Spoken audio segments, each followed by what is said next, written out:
Hi, this is Welcome to Self, and I'm your host, Dr. Hayley D. Quinn, fellow human, business owner, and the anti-burnout business coach. I'm here for service-based business owners like you to help you increase your own self-care and self-compassion, change the relationship you have with yourself and your business, and help you elevate your business to a new level so you can live the full and meaningful life you desire. We are all on a continual learning journey, so let's learn together. Welcome to Self is a place where you can come and learn about the practices that will assist you as a business owner and get tips on how to engage in your business in a way that is sustainable for you. You will realise that you're not alone in the ways that you struggle, because at times we all do.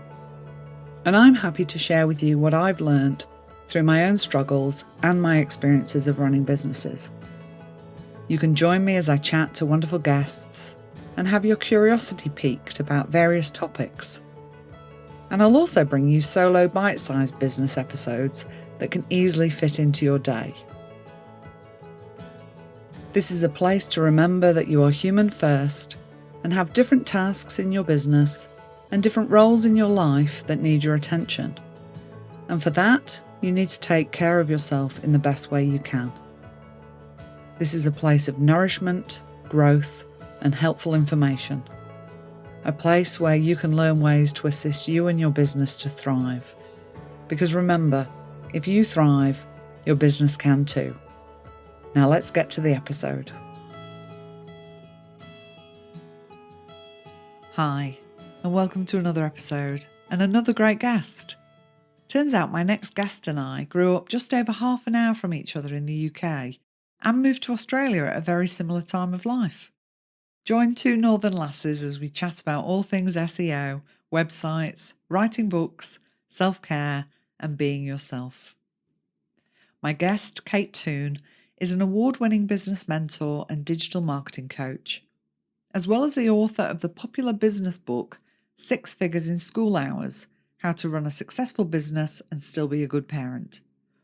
She's an honest, down-to-earth human on a mission to demystify the realities of running a successful online business.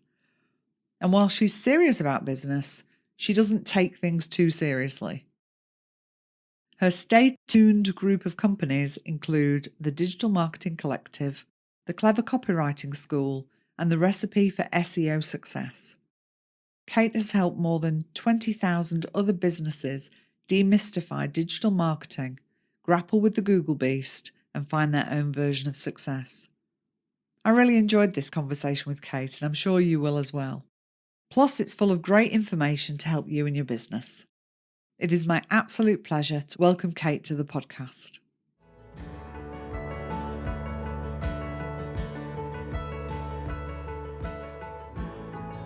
So hi, Kate. Thank you so much for coming on the podcast. It's really great to see you.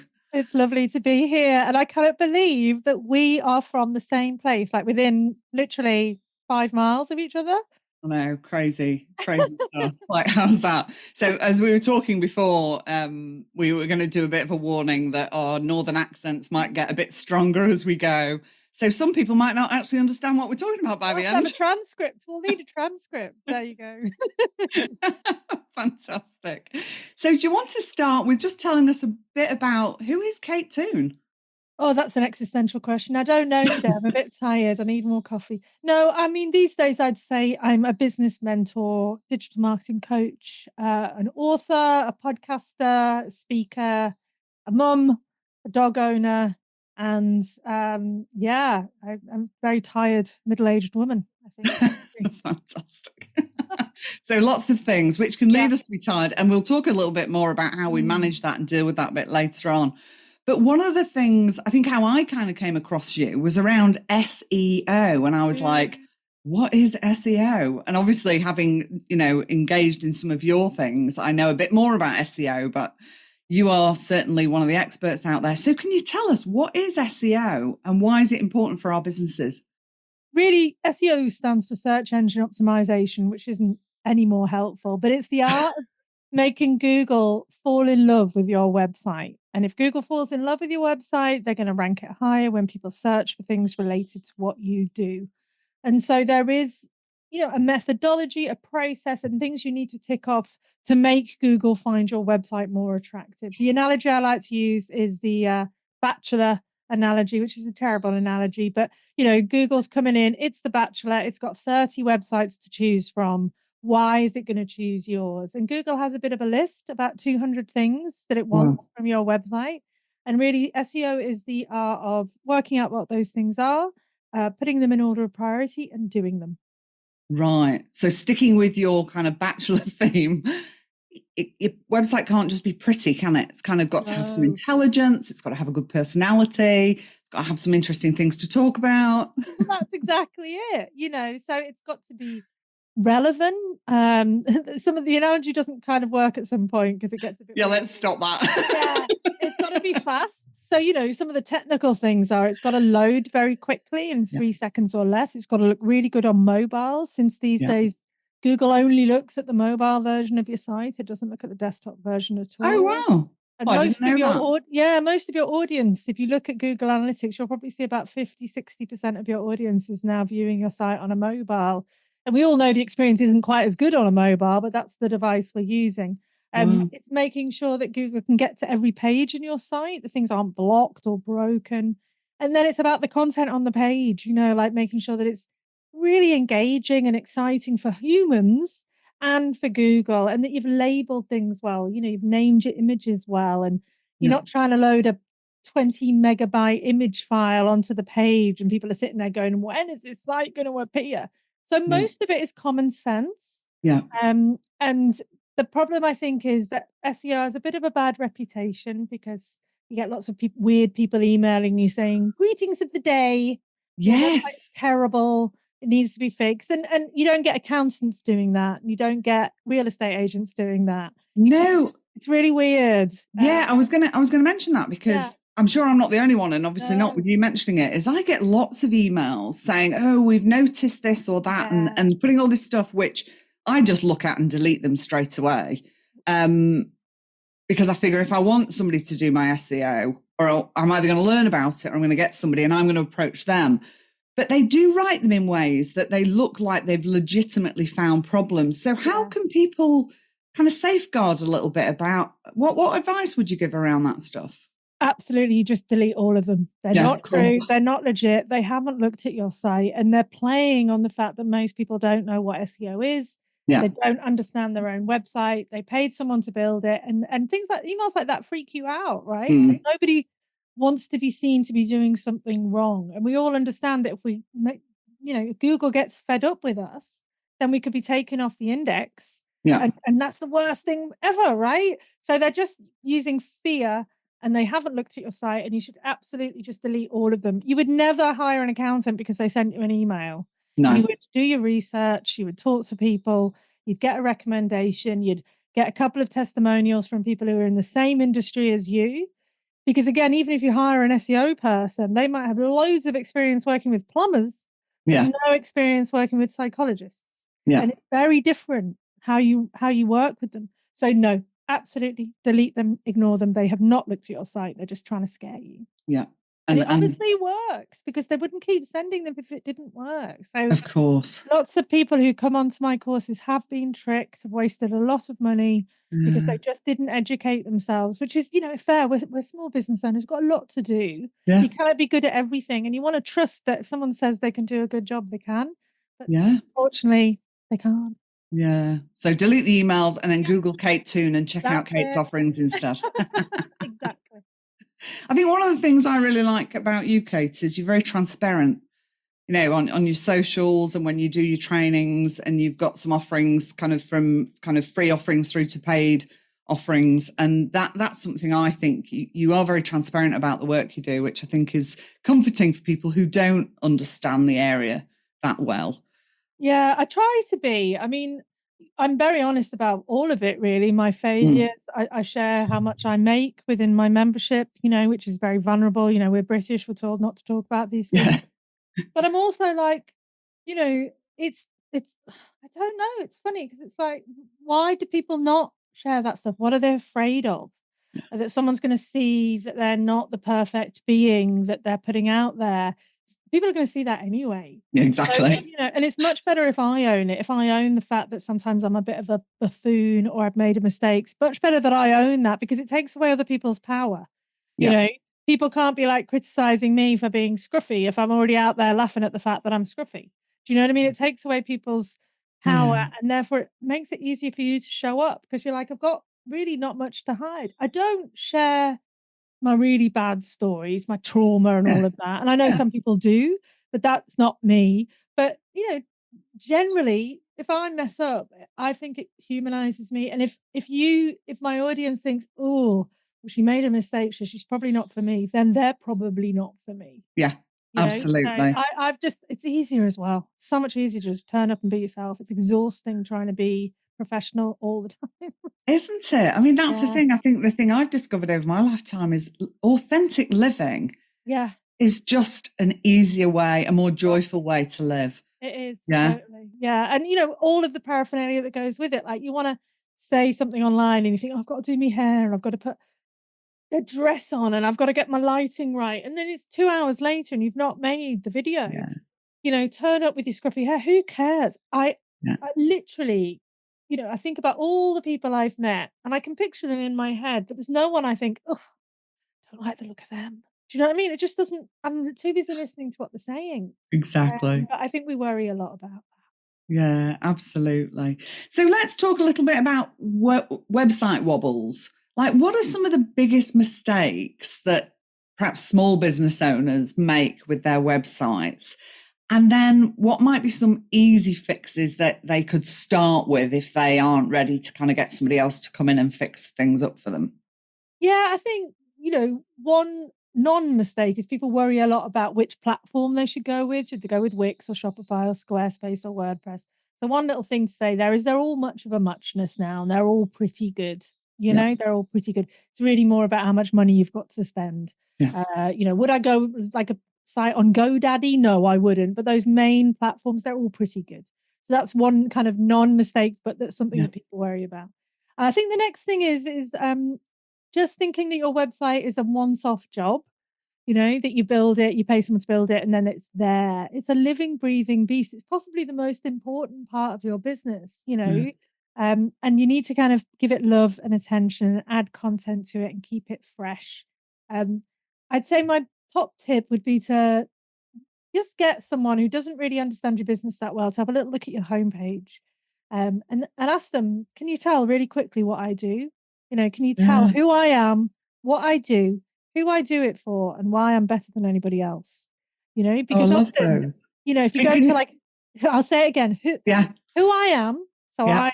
I'm Kate Toon. What I do, I'm a digital marketing coach. Who I help, small business and e-commerce stores, and why I'm better than anybody else, because I have a down to earth, easy, fun approach to digital marketing. It's called a unique selling proposition. It's just two sentences that sum you up. And after the picture on your homepage, which we all have, that should be the first piece of copy, because there's a rule, it's called the 330 rule.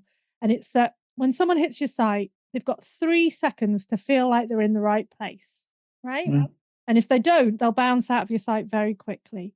And then you've got 30 seconds to persuade them to take the next step, whatever the next step is. Is it to look at your services page? Is it to look at your contact page? Is it to move to a product page and buy something? So that first 3 seconds, if you've wasted that with some wiggly thing coming in at the top and a picture of a girl jumping in a puddle and some buttons that flash, and I'm like, is this an insurance company or are they selling handbags? I have no idea, right? Yeah.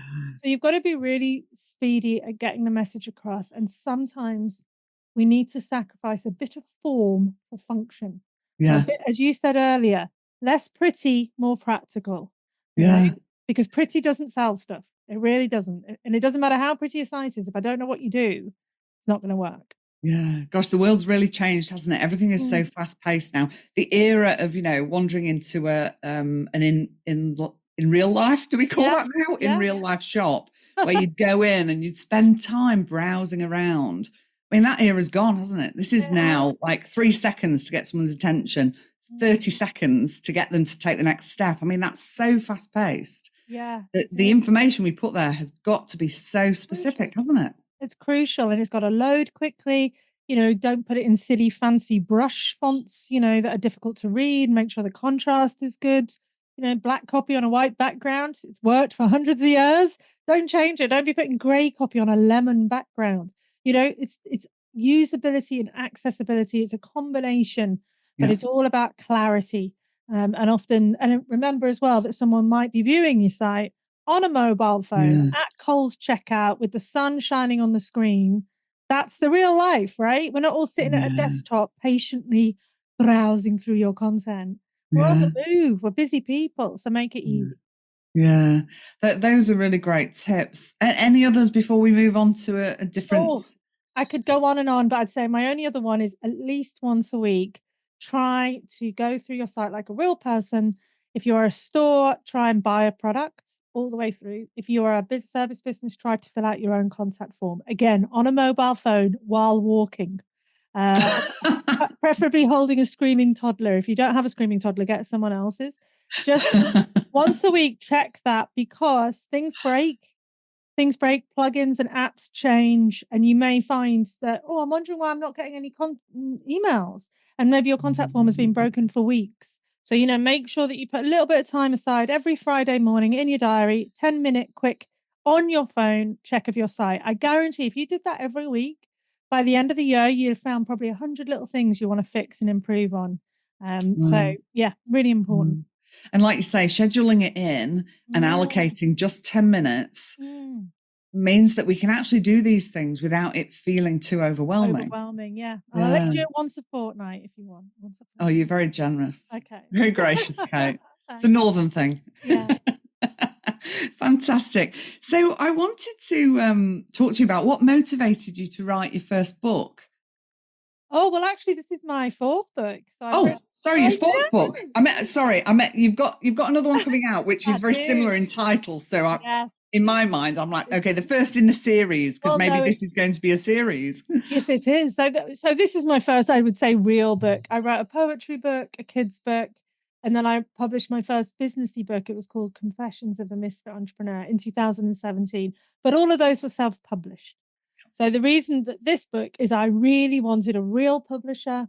I wanted distribution. I wanted to be in the airport. I wanted that thrill of being able to walk into the airport and pick my book off the shelf. Yeah. Honestly, that was my motivation. And I'm not going to be ashamed of that, because it was just something that I really want to be a writer. And I thought, I'm going to invest this time in this for me. And if I was a middle-aged man, I might have bought a Harley Davidson. But instead, I probably spent the same amount on getting my book out there. But also, the book is called 6 Figures in School Hours: How to Run a Good Business, Successful Business, and Still Be a Good Parent. I do feel like I'm a good example of that. I still only work 20 hours a week. Yeah. Built a very, big and financially rewarding business that's helped a lot of people, while still, I think, being a very present mum. So I did think I had some lessons to pass on. And then now the next one's coming out in July. Yeah. That's fantastic. And I love your motivation, because this is the thing. I think sometimes we get caught up in, we should be motivated by these things that are expected from society. But the fact that you wanted to be able to walk in an airport and pick up your own book, I think that's really cool. Who wouldn't want? I would love to do that. Yeah. I've been writing a book for far too long. So one day I'll get that finished. We'll have a chat about that after this podcast. Yeah, yes. I think the thing is, I have worked hard for many years, and last year, the time and money I invested in the book meant that my profitability dropped from 52% to 32%, which is still good, but it's a big drop, because I took the time to invest in something for me and a life goal. And, business shouldn't always just be flogging yourself. Exactly. You should have some rewards, and maybe those rewards aren't necessarily financial or, business growth related. They're just something that makes you happy. But I do think it's had a knock-on impact on my business as well. Oh, undoubtedly. Yeah, absolutely. And I couldn't agree more with that. The way I kind of build my business now is so that it fits with the life that I want, and that I'm doing work that I'm passionate about, and I'm finding fun, because I know that then the people I'm working with are going to get the best of me, and I'm going to be living my best life. So it's win-win.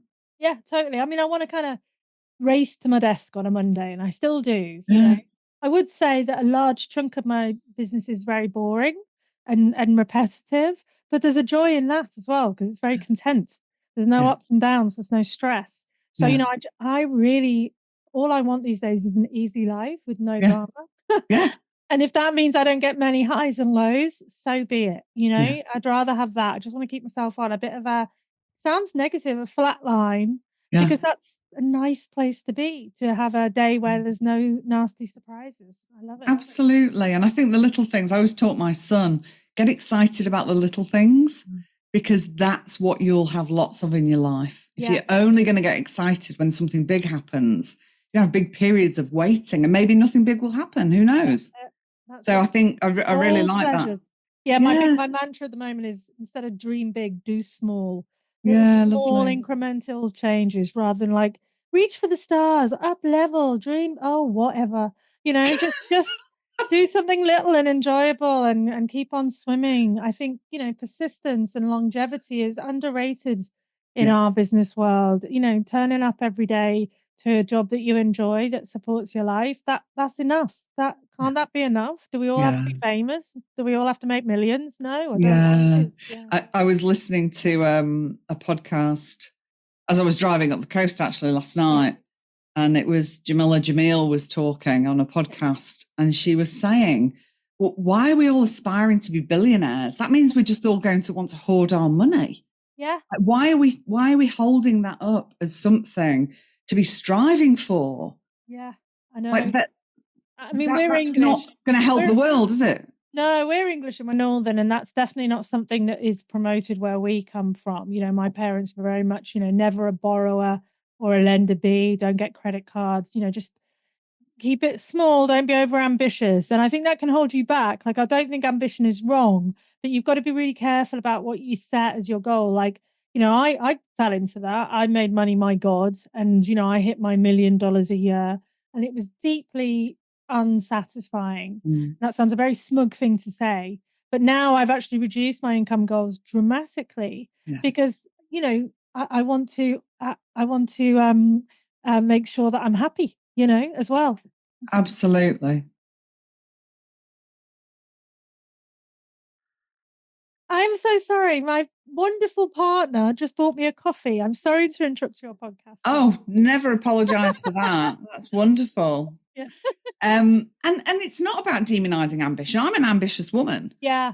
But like yourself, it's this shift in, but what am I actually working towards? And I know when I work with people, it's always, what is your definition of success? Let's not go with, because there's so much stuff, isn't there, of, build a 6 and 7 figure business, only work 2 hours a week. I mean, that maybe when you've built it down the track, you can work next to no hours, but that does take a lot of work, and there's cost to it. When I was studying, I was always asking myself, because I was raising my son on my own, I'm going to do this, but at what cost? Oh, boom. That's the exact thing I say in my book. Like, you can have whatever you want, Yeah. as long as you take the consequence with it. My books that ironically started with 6 figures, right? 6 figures in 4 hours. My next one's 6 figures while you sleep. Yeah. 6 figures in this world, if we say it's 100 grand. Yeah. Before tax is not a lot of money in Australia in this modern market. Yeah. It would, to get a property or anything like that, that's a baseline, Yeah. really. But, it's still hard for a lot of people. Yeah. And, you have to get there first. But I think the main thing is, what is your definition of success? Don't be impacted by other people's vision.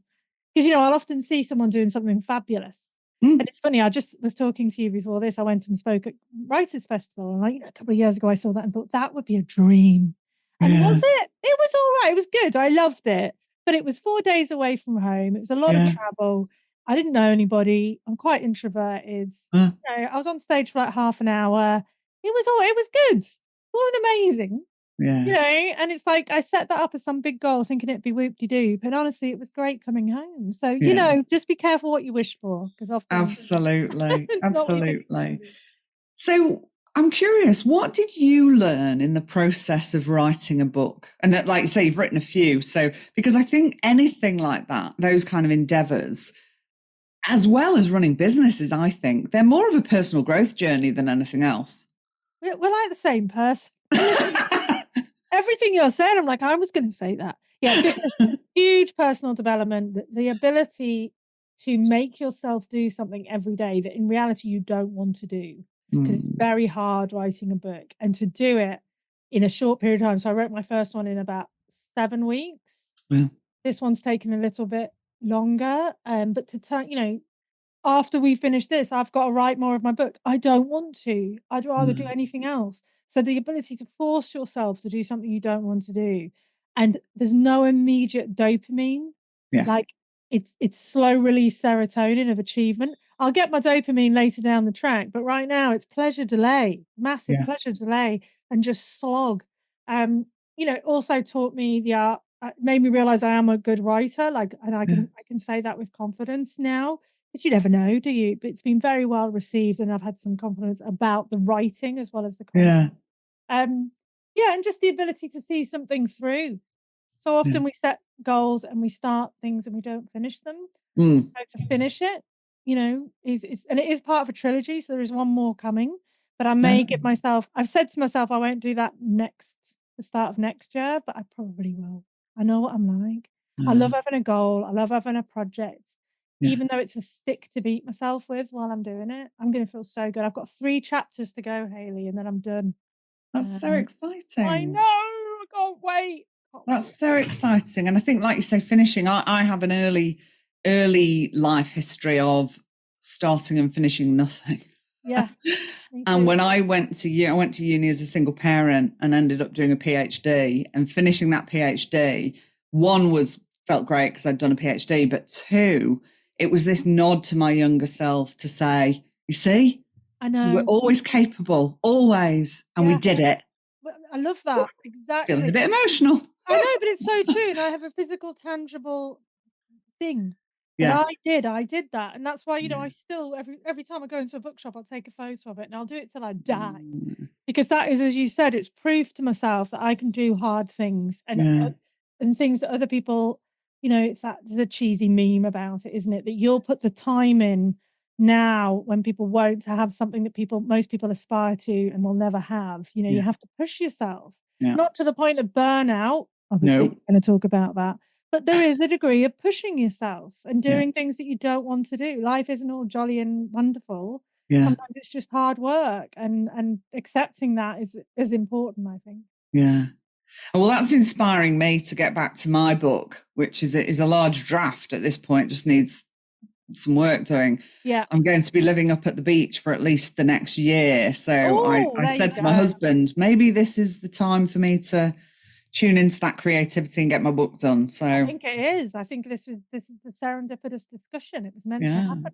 There you go. Yeah, I think so. So one of the things you're saying, not to the point of burnout, and what I like to talk to guests about is, how do you take care of yourself whilst running a business? Because it can get to be something that can be all consuming or overwhelming. And I think if we're not intentional about it, it can be the thing that runs our life.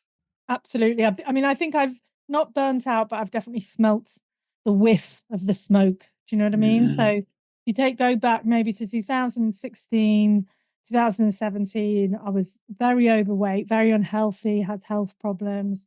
I was at, 3 coffees in the morning, half a bottle of wine at night, kind of on a horrible treadmill loop, yeah, racing to my desk because I was like, I haven't got time to go to the gym or anything. I've got so much to do, yeah, trying to look after my son. My partner and I have separated as well, so we do share the load. But having a child is a big deal. A lot of yeah, mind, brain stuff there. So I think I was, really not looking after myself at all, and I really didn't hit rock bottom, but pretty close. And I think since then, I've made big changes. I put a lot of effort into losing weight. Not that there's anything wrong with being, big or small, but for me, I was unhealthy. it was a health thing. Yeah, Yeah, I had fatty liver and horrible things like that. I've pretty much given up drinking. So once in a while I'll have a glass of wine, but God, I used to have, drink nearly every night, uh, especially during COVID. I go to the gym, I exercise, I walk the dog, and I don't work much. I'm not one of these revolting people who says I work 2 hours a day, but I do work 4 hours a day, 4 or 5. yeah, And I go make sure I have breakfast in the morning and my vitamins, and then I finish at 3, and from 3 onwards is my time, and I do nice things. And that has meant a big, as I said, massive impact on my income. But how mm, much money do you need? And what's it Exactly. all for? You know, I don't want anything. I just want to have a nice life. So, yeah, Yeah. I'm very conscious of that. I do try and meditate. I do try and do yoga, but I'm more of an active relaxer, if that Yeah. makes sense. And we all Yeah. different. So, Absolutely. And I think one of the really, really important things is knowing ourselves so that we yeah, can choose those activities and nice things that suit us, not that somebody on the internet is telling you that's how you do life well. yeah, exactly. You Yeah, know, I think that's the really important thing, isn't it? Is know what suits you. You yeah, mentioned you finish at 3 and do some nice things for yourself. Can you share what perhaps some of those are? Because I think yeah. sometimes when we do that, it helps people think, oh, I haven't thought of that. Or maybe I could do that when I finish work or in the morning or whatever. Yeah, I mean, I'm lucky to live in a nice place, so I like going for walks. But I even get a lot of pleasure, as you said, small things, just walking up to Coles, shopping at a leisurely pace on my own. I love shopping, even if it's just buying food. I potter around the garden. I've got little projects. I do Yeah. stupid things like, you know, paint by numbers and stuff like that, but just pottering around, like, just sort of in a bit of your brain has slipped sideways and you're just sort of Yeah. wandering around your house, picking things up and putting them down again. Yeah. That's it really. It's nothing sexy. It's not like I do glorious tapestries or anything like that. I'm just pottering around, just mooching Yeah. around. Just Um, being with yourself. You're in yeah, and doing relationship with everything yourself. Hey. doing everything slowly, Yeah. with no urgency. And I Yeah. do love a bath. So I love a long Yeah. bath. I have a bath every day. Sorry, bath. No. There you go. I've got northern. Yeah, I love that because they are very accessible things for people. And it really sounds like that's you being in relationship with yourself and just Yeah, taking care of yourself and tuning in. What do I feel like right now? What do I need right now? And then giving that to yourself. That's that's it. beautiful. Yeah, and I like the idea of going and doing classes and group workout sessions and stuff. But I say to myself, if I'm nearly 50 and I've never done that, there's a reason why. So stop making that my goal. I wouldn't really enjoy it. Again, No, it's that external thing of saying, well, this is what it looks like. And it's like, no, that's it what doesn't look people like that for do. me. I I don't want know. to do that. Yeah. I'll say to my husband, I'll come up with an idea of how I'm going to do life, Yeah, yeah. and then I say, oh, hang on a minute.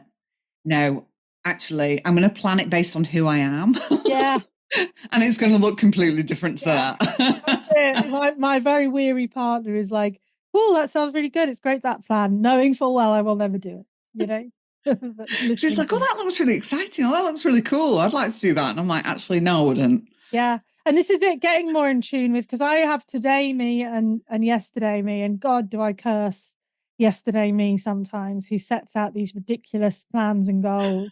And it's really about being more together in yourself. So you're like, someone asks you to do something, and instead of saying yes and then dreading it, you Yeah. really sit for a minute and go, Yeah. no, I don't actually want to do that. I wouldn't enjoy that. And being brave enough to say that in the moment, or Absolutely. just to say, let me think about it, and Yeah. stop setting yourself up for failure and misery, like, Absolutely. I think you touched on two really important things there is that, again, that slowing down, giving yourself space when somebody asks something of you so that you're not reacting, but you're allowing yourself to respond.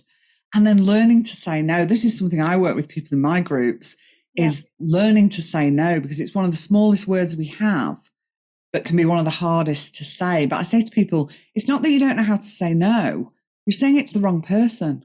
Yeah. Oh, that's very nice. I Because you like. can't when you're saying yes to people when you don't want to, you keep saying no to yourself. Well, this is it, and I think the thing is, there's a big thing about wanting to be liked and wanting to be accepted by Mm. the tribe, and, even when I was at this writers' festival, someone said, "Oh, I've got a free spot in my workshop this afternoon, you're welcome to come," and it was such a nice offer, and I waited, I looked at the text, and I thought, "I really don't wanna go to that. It was such a nice offer. How kind of them. They're gonna think I'm such a rude cow." And so in the end, I just wrote back and said, "That's a really, really kind offer. I won't be able to make it, but thank Mm. you." And I didn't give any excuse, and Yeah, I didn't whatever, but it took me a while to send that message, yeah. and it because I didn't wanna be rude.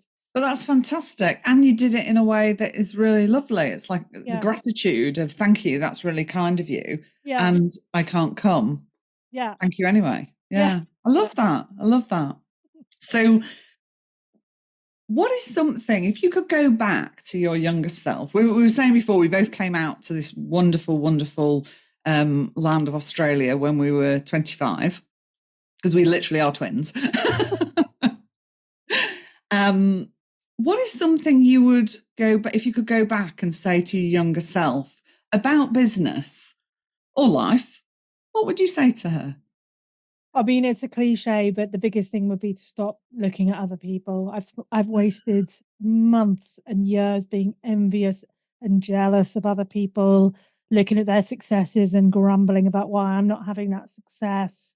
You know, or they're doing this thing, I want to do this thing, even though I don't in my heart. Yeah. Um, and just feeling like the unpopular kid, and feeling like I'm on the outside looking in and everyone else is doing amazing. And, that's just time when you realize that most people feel like that. And Yeah. that the people who are probably most sort of showy offy and I'm doing this are usually the most insecure and, putting it out there. And even if they're not, that's their happiness and it's got nothing to do with me and just leave them alone and just do your thing. So it's very cliche, but it's, stay in your lane, do your thing. Yeah. Stop worrying about what everyone else thinks about you because they probably don't think about you at all. Yeah. I love that. Fantastic. And then this one is a question I ask of all my guests, and I love waiting for the answers for this one. But if you could meet your 80-year-old self, Oh, what do you think she would say to you right now? that's brutal, Hayley. Hopefully she's still alive. So that's the main thing. She say, thank you so much for being fit and healthy, which Yeah. means that I'm mobile and active as an 80-year-old. I think she would say, well, I hope I've got 30 years between then and now. And these 30 years, I think are going to be my best 30 years. I've got a lot of exciting things planned and a lot of pottering to do. So I think Yeah. she'd just say, well done. Good on you. Keep going. Yeah. Everything you've said on this podcast and everything that you talk about in your shows, about being true to yourself, being intentional, taking a breath, you Yeah. know, and making sure that you are living the life that you want to live, not the life other people want you to live. So I think Yeah. she'd be proud of me. Yeah. I think she would too. Yeah. Oh, fantastic. It's been such a pleasure chatting with you, Kate. Thank you so much for coming on. I'll put all your contacts in the show notes, and people can come and find out more about you and the things that you offer. And perhaps I'm going to jump into your CEO training next round. It clashed with me moving house this round, but I'm so keen to learn more about that and learn that what I'm going to see as another language. Another language, And, a very accessible language. Well, the most exciting thing as well is that you'll be able to hear you on my podcast, Six Figures in School Hours. So if you've enjoyed this episode, come and listen to that one. Absolutely. So you take care. Have a beautiful day. Enjoy your pottering, and we'll speak again soon. Thank you. Thank you for sharing this time with me today. I hope our time together has been helpful and supportive. If there has been something in this episode that you have found helpful, I invite you to share it with another person you think might benefit. If you've benefited in any way from the podcast, please do me a favour and show my pod some love by giving it a 5-star rating and review. Ratings, reviews and shares really help to increase awareness and reach of the podcast, allowing this helpful information to be spread more widely. All reviews are welcome and much appreciated. If you do share on socials, remember to tag me so I can see who's listening, because you never really know over here in podcast land, and I can reach out personally to say thank you. If you'd like to be notified when the next episode airs, please use the link in the show notes to join our mailing list. If you have any particular topics you'd like to learn more about, or guests you'd like to hear from, please reach out and let me know. I'd love to hear from you. Music and editing by Nissa Ray. Thanks, Nissa. I wish you all well in your relationship with yourself and your business. May you go well and go gently. And remember, if you thrive, your business can too.